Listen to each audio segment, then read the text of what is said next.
Assalamualaikum warahmatullahi wabarakatuh. Nama saya adalah Revo Tafir Ramadhani. Saya kelas 11 MIPA 4.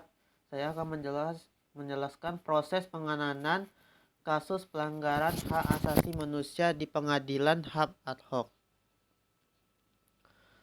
Yang pertama-tama adalah tentang pengadilan ad hoc.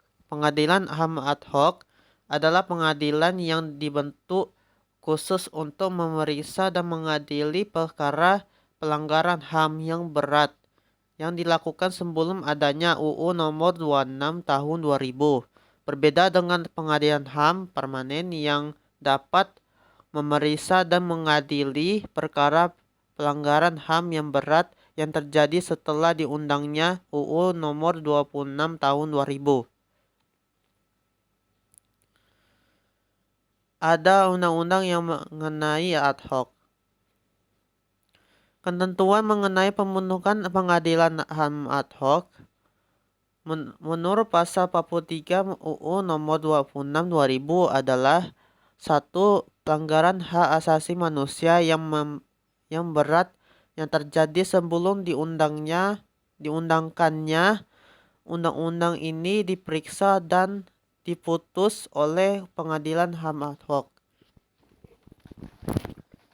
2. Pengadilan ad hoc sebagaimana dimaksud dalam ayat 1 dibentuk atas usul Dewan Perwakilan Rakyat Republik Indonesia berdasarkan peristiwa tertentu dengan keputusan Presiden. 3. Pengadilan HAM ad hoc sebagaimana dimaksud dalam ayat 1 berada di lingkungan peradilan umum. Penjelasan pasal 43 ayat 23 menyatakan dalam Dewan Perwakilan Rakyat Republik Indonesia mengusulkan dibentuknya pengadilan HAM ad hoc. Dewan Perwakilan Rakyat Republik Indonesia berdasarkan pada dugaan telah terjadi pelanggaran hak asasi manusia yang berat yang dibatasi pada lokus dan tempus delicti tertentu yang terjadi sebelum diundangkannya undang-undang ini. Pasal 4 UU nomor 26 2000 menentukan tentang prosedur hukumnya yang berbunyi pemeriksaan di pengadilan HAM ad hoc dan upaya hukumnya dilakukan sesuai dengan ketentuan dalam undang-undang ini.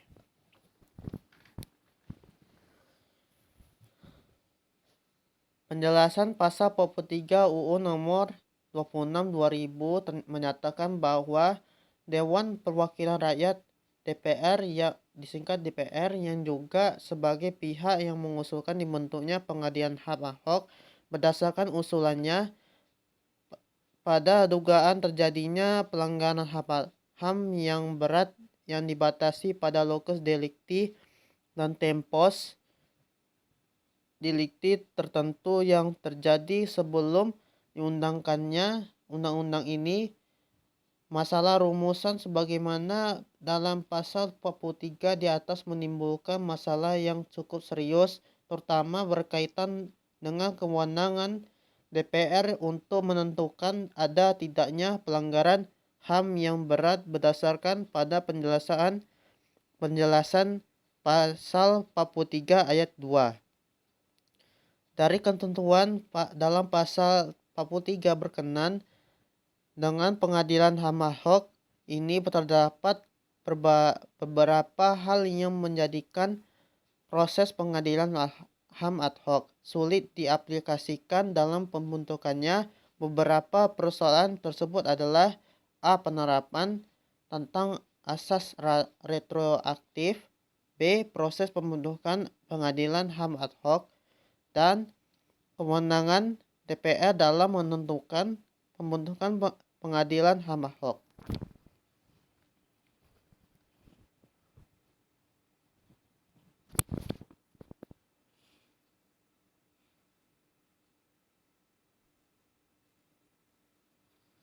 Yang pertama itu adalah asas retroaktif pengadilan ad hoc. Adanya pengadilan HAM ad hoc ini memunculkan persoalan isu tentang asas retroaktif dalam penjelasan umum UU nomor 26 2000 yang dianggap sebagai pelanggaran atas legalitas dalam hukum pidana 21 hukum pidana 21. Dari penjelasan umum dapat disimpulkan bahwa kejahatan genosida dan kejahatan terhadap kemanusiaan adalah kejahatan atau delik baru dalam hukum Indonesia, sehingga setiap penerapan atas delik ini untuk kasus-kasus masa lalu dianggap sebagai berlakunya asal retroaktif. 22 dalam penjelasan umum di atas juga dinyatakan bahwa landasan konstitusional yang digunakan adalah pasal 28 huruf J ayat 2. Dengan ungkapan lain, bahwa asas retroaktif dapat diberlakukan dalam rangka melindungi hak asasi manusia itu sendiri. Kontroversi atas penerapan asas retroaktif ini menunjukkan bahwa terdapat dua perspektif yang bertentangan mengenai penerapan asas retroaktif. Dalam pelanggaran HAM yang berat, pandangan pertama mengindikasikan bahwa penerapan asas retroaktif ini bertentangan dengan asas kardinal dalam hukum pidana, yaitu asas legalitas, dan bertentang dengan norma-norma yang lain. 3. Sedangkan pandangan kedua dan ini yang diikuti oleh penyusun undang-undang bahwa asas legalitas dapat disampangi berdasarkan hukum internasional. Pada awal praktik pengadilan internasional terhadap pelaku kejahatan internasional, pelanggaran HAM yang berat ditempuh oleh masyarakat internasional dengan membentuk ad hoc extrajudicial tribunal telah menjadi kesempatan universal. Bahwa sejak berakhir Perang Dunia Kedua, kejahatan terhadap kemanusiaan harus diperangi dan diadili para pelakunya, sedangkan mungkin diadili dan jika terbukti bersalah harus dihukum, untuk menunjukkan bahwa jenis kejahatan ini sama sekali tidak bisa ditolerir dan harus dicegah.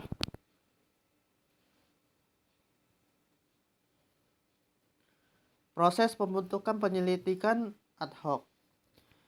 Ketentuan pasal 43 UU nomor 26 tahun 2000 tidak mengatur secara jelas mengenai alur atau mekanisme bagaimana sebetulnya proses perjalanan pembentukan pengadilan ad hoc setelah adanya penyelidikan dari Komnas HAM tentang adanya dugaan terjadinya pelanggaran HAM yang berat.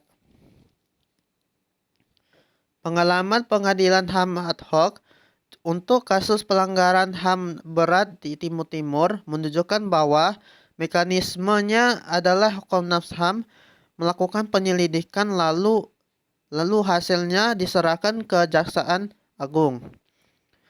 Yang kemudian Kejaksaan Agung melakukan penyidikan, hasil rekomendasi. Hasil penyidikan diserahkan ke Presiden. Presiden mengirim surat ke DPR, lalu DPR mengeluarkan rekomendasi. Presiden selanjutnya mengeluarkan keputusan Presiden tentang pembentukan pengadilan HAM ad hoc.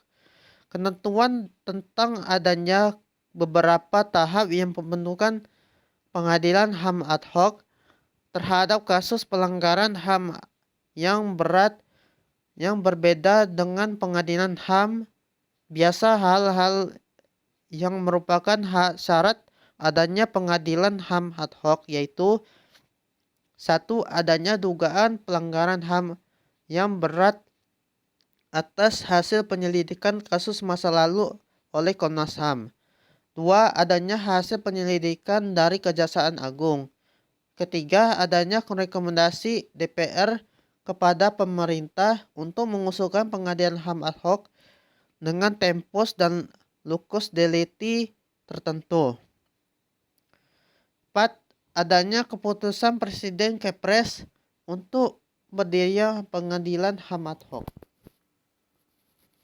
Dengan alur proses menuju pengadilan HAM ad hoc yang pernah terjadi untuk kasus Timur dan Tanjung Priok, ini praktiknya ternyata tidak bisa menjadi jurisprudensi untuk kasus lainnya.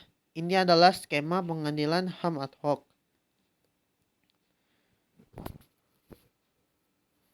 Yang pertama-tama itu adalah Komnas HAM penyelidikan. Yang kedua, Jaksa Agung melakukan penyidikan dan diserahkan Presiden. Presiden membuat surat ke DPR. Kemudian DPR membuat rekomendasi, lalu kembali ke Presiden. Presiden melakukan Kepres pengadilan HAM ad hoc. Setelah itu penuntutan dari Jaksa Agung dan mulailah pengadilan HAM ad hoc. Kemenangan DPR. Dari proses pengadilan HAM ad hoc, ketentuan yang menimbulkan permasalahan adalah adanya kemenangan DPR untuk mengusulkan adanya pengadilan HAM ad hoc. 32 DPR sebagai lembaga politik dianggap sebagai pihak yang dapat menentukan mengusulkan adanya pengadilan HAM ad hoc untuk pengadilan HAM yang berat. Lalu karena pelanggaran HAM yang berat tersebut lebih banyak bernuansa politik, sehingga lembaga politik yang paling cocok adalah DPR. Adanya ketentuan ini bisa dikatakan sebagai kontrol